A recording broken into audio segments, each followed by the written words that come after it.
उधर चर्चा सलमान खान की फिल्म किक का शुक्रवार को रिलीज होने के लिए तैयार है और उनसे खास बात की प्रशांत सिसोदिया ने।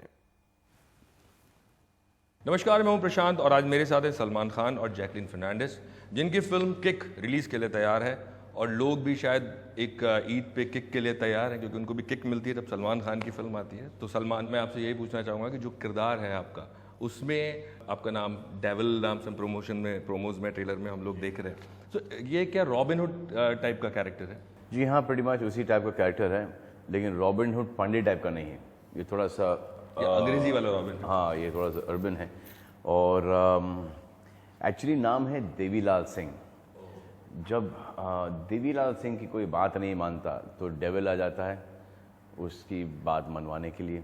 जैकलीन, डू यू थिंक ये फिल्म आपके लिए एक टर्निंग पॉइंट साबित हो सकती है? किक एक्चुअली एक बहुत बड़ी फिल्म है मेरे लिए, तो it will definitely I think be a turning point for me, even though I have done big branded movies before like a Houseful 2 or Race 2.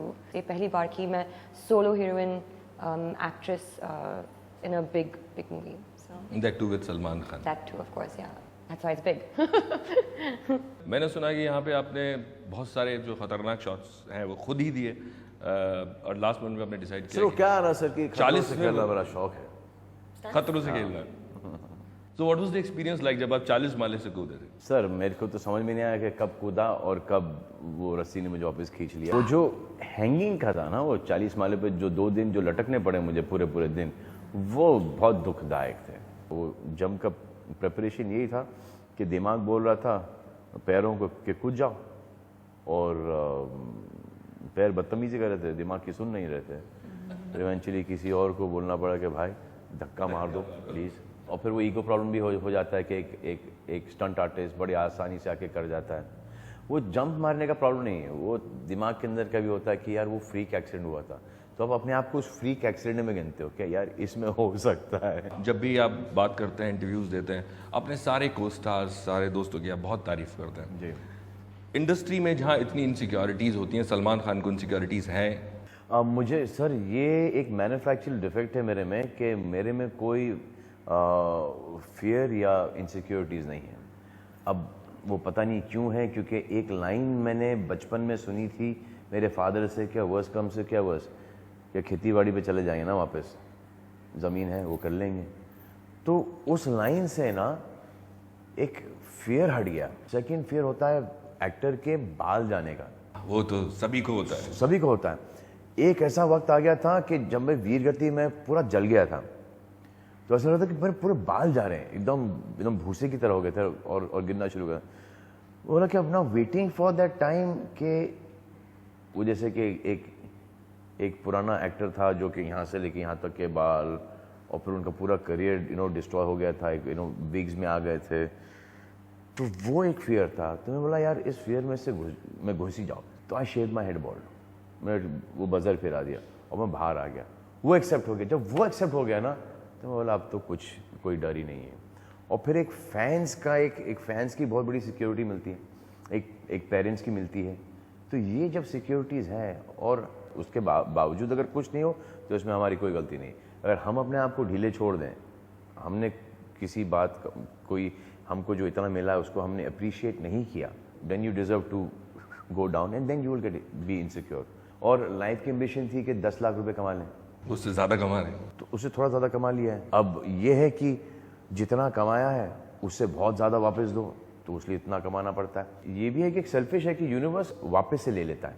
जैसे आप समुद्र के अंदर कचरा फेंको, आप देखो समुद्र वापस से फेंक देता है। तो इससे पहले कि यूनिवर्स खींच ले दे दो भाई। ये हमारा इस दुनिया में रहने का टैक्स है। इनकम टैक्स देते हैं, यहाँ पे कुछ होता नहीं, मुझे कुछ रिजल्ट नहीं दिखाई देता। अब पहली बारिश के अंदर इतने बड़े बड़े पॉट होल्स हैं, तो ये जो हमारी जो हार्ड अर्न मनी है जो जाती है, ये मुझे पता नहीं कहाँ जाती है। वहीं जाती है। हाँ वहीं जाती हाँ, वहीं जाती है, एग्जैक्टली वहीं जाती है। तो अब इतनी ब्यूटीफुल दुनिया के अंदर एक टैक्स तो देना पड़ता है। ये मेरा तरीका है ऊपर वाले को टैक्स देने का।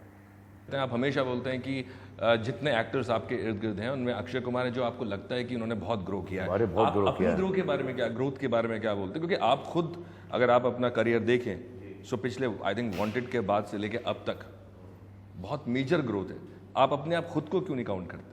देखो सर, मेरा ग्रोथ जो अभी हुआ है वो अच्छे टैलेंटेड समझदार लोगों के साथ काम करने से हुआ है। तो ये क्रेडिट ज़्यादा करके जिन जिन के साथ मैं काम कर रहा हूँ वो उनको जाता है। मुझे मेरा जो ग्रोथ है, मुझे इस लाइन के अंदर कितना ग्रो कर जाऊँगा मैं, कोई ना कोई आएगा और ये सब उसके पास चले जाएगा सक्सेस। ग्रोथ, मुझे जो ग्रोथ चाहिए मुझे पर्दे पे नहीं चाहिए, बल्कि मुझे ऑफ द पर्दा चाहिए, वो ग्रोथ चाहिए। अब उसकी कोशिश के अंदर हूँ, वो बहुत मुश्किल है। आप देख रहे हैं कि उसका ग्रोथ कैसा होता है। इस बार भी आपकी फिल्म आई और एक नया विवाद खड़ा हो गया जो फोटोग्राफर्स का था, और आपने उस पर अपना एक स्टैंड लिया। मेरा कोई स्टैंड ही नहीं है इसमें। खींच लें तस्वीर, देखो कोई बैन तो नहीं कर सकता मुझे, वो उनका चॉइस है, खींच लें या ना खींचें। मैं तो चाहता हूँ कि वो स्टैंड लिया है तो वो स्टैंड को बरकरार रखें। मैं तो दुआ करता हूँ कि वो मेरी ऐसी हालत पोजीशन कर दें कि मैं घुटने टेक दूं उनके सामने कि मत करो यार प्लीज़, मेरी तस्वीर ले तो लिया पता लग करो रहा है यार। कि आप साइकिल पे जा रहे हैं तो फोटो खींच रहे हैं। 4 गाने आप गा चुके हैं, एक बार ऑडियंस के सामने थोड़ा सा। तू ही तू हर जगह आजकल क्यों है, रास्ते हर दफा सिर्फ तेरा पता, मुझसे पूछे भला क्यों है। You can join in. ना मैं अपना रहा ना किसी और का, नारा नारा खुदा क्यों है, ओ